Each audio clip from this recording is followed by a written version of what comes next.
Vial, bienvenida al 7 a las 6, defensora. Buenos días, Mónica Salas la saluda. Mónica, buenos días.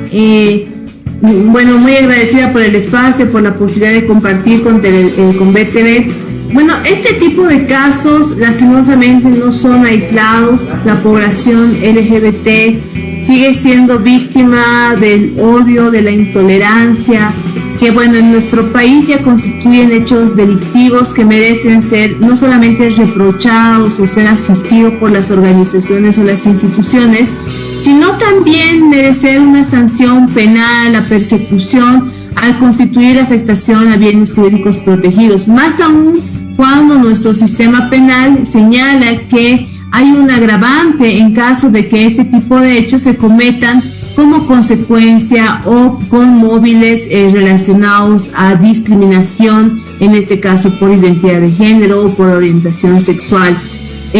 Lastimosamente, yo te reitero, no es un caso aislado.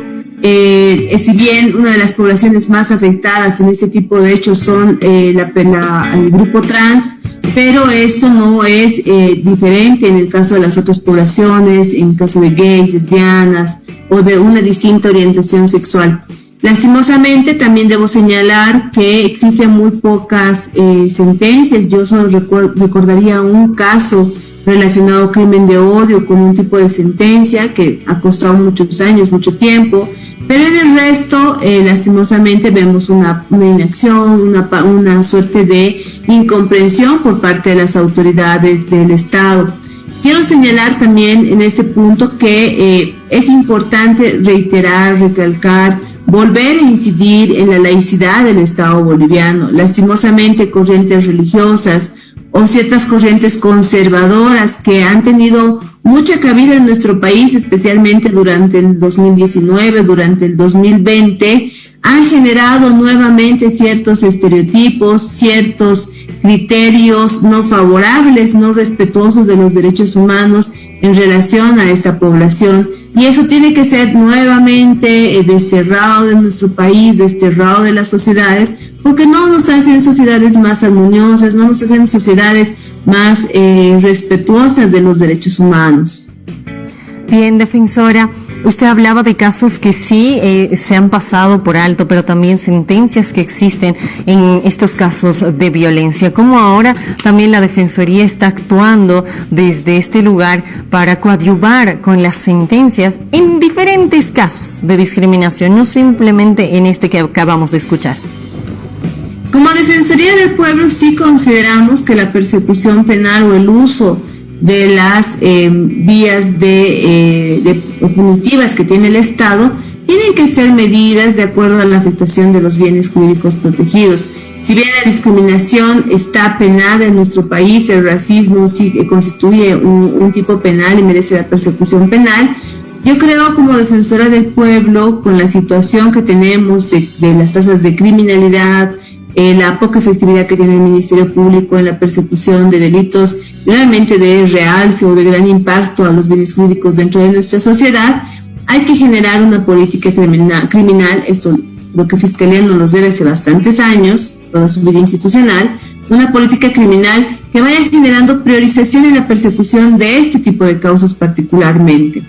Ahora, el tema de discriminación no solamente pasa por persecución, sino también por un tema de educación, de sensibilización, de incidencia en las sociedades. Entonces acá es importante, y la misma ley 045 lo establece, poder ingresar en una incidencia efectiva en el ámbito educativo, en el ámbito de política pública dentro de nuestro Estado.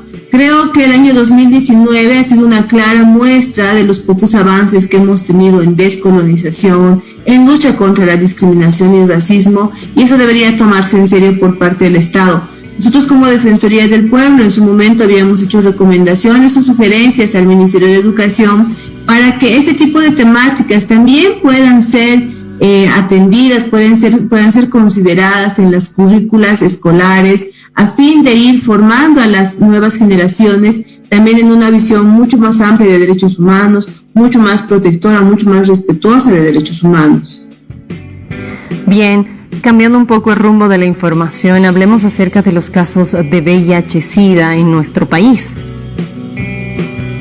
Sí, la Defensoría del Pueblo durante el 2017 hizo su primer ingreso de verificativos a los centros de referencia que son centros de salud especializados o designados, más que especializados, para poder atender a la población de VIH o SIDA. Lastimosamente, en 2017 ya habíamos realizado recomendaciones porque veíamos carencias en la infraestructura y en los equipos en los que se contaba en los 9 departamentos. Estos años hemos vuelto a hacer un nuevo ingreso tomando en cuenta las necesidades de la población que vive con VIH y SIDA y no hemos visto un panorama distinto. Lastimosamente, no se cuenta todavía con equipos multidisciplinarios para la atención de estos centros de salud.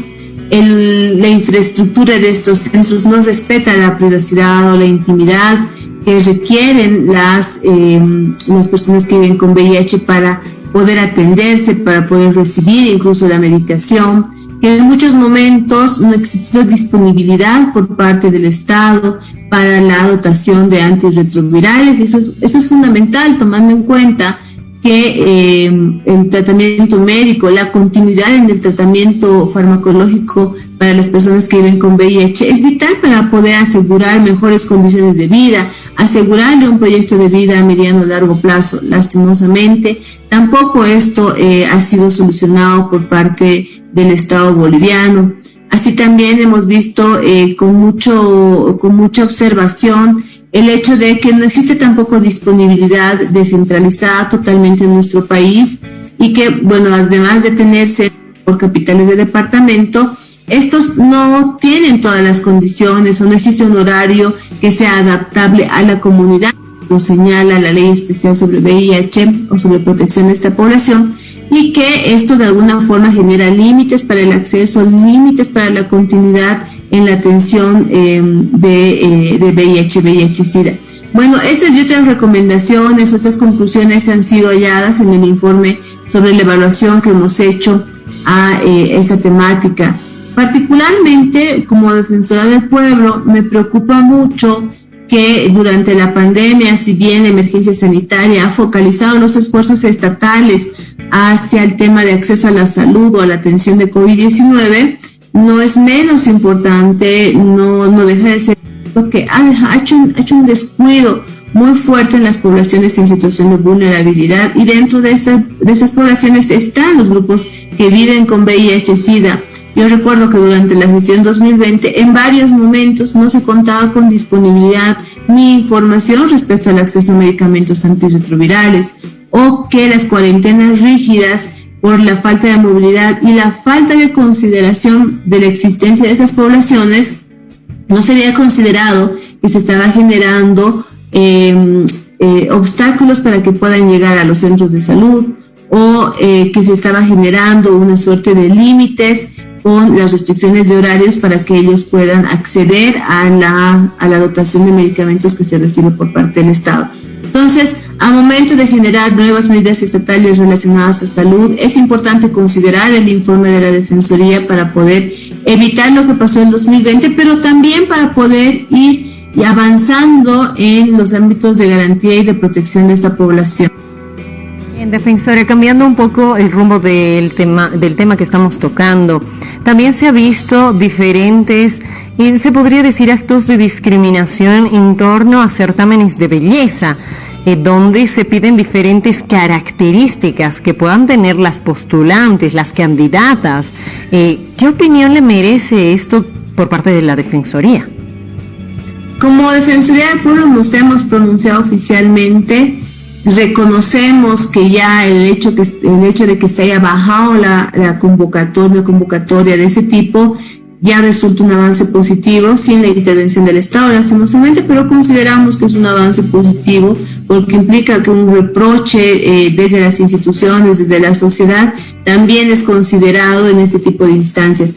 Pues como Defensoría del Pueblo consideramos que hay una suerte de violencia psicológica, hay una afectación a la lucha en el tema de los derechos de las mujeres, en el tema de género, tomando en cuenta el asentamiento en estereotipos respecto a la belleza, respecto a los cánones que deberían cumplir las mujeres.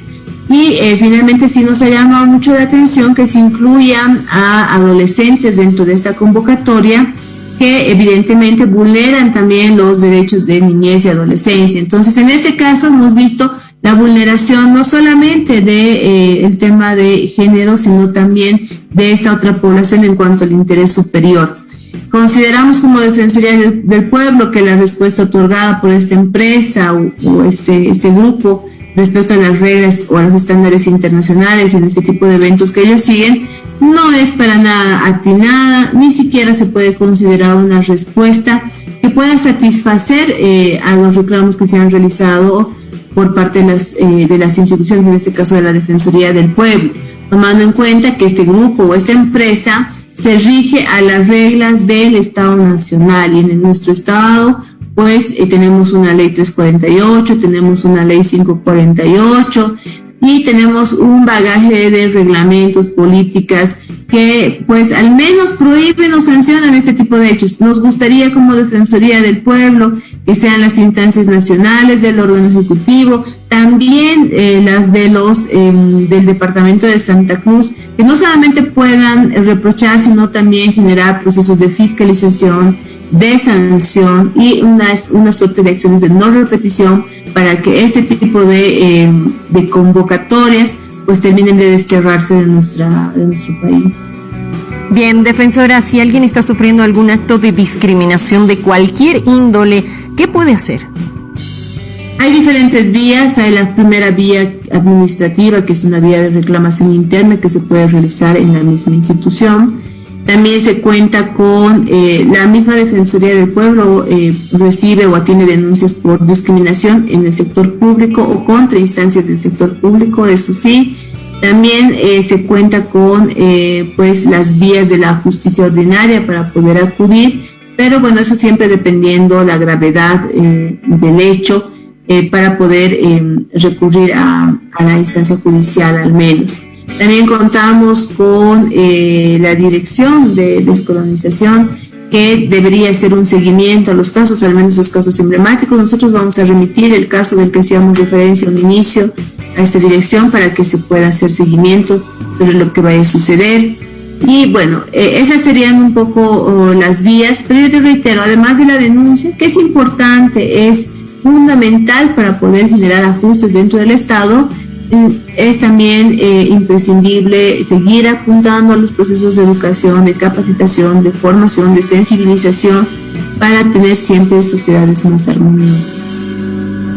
Bien, muchísimas gracias, defensora, por este tiempo brindado. Gracias por toda la información también que nos está dando a todos los bolivianos. Esperamos justamente que el actuar de la Defensoría del Pueblo también continúe con diferentes temáticas de discriminación, no simplemente de ello, en favor de la sociedad. Y también, defensora, queremos felicitarla por estar dentro de las 10 finalistas, esto dentro del concurso para ocupar el cargo de titular de la Secretaría de la CIDH. Auguramos buenos éxitos.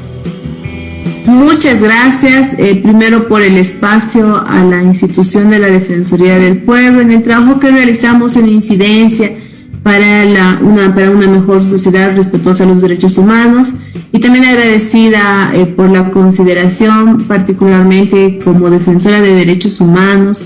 Es un logro haber llegado como boliviana, como mujer boliviana, ya a la selección dentro de las 10 finalistas dentro del continente. Ya es un logro particular y lo comparto con todo mi país, una representación de mi país que amo tanto. Y pues también muy feliz, la verdad, en un ámbito profesional, en un ámbito de mi militancia por los derechos humanos.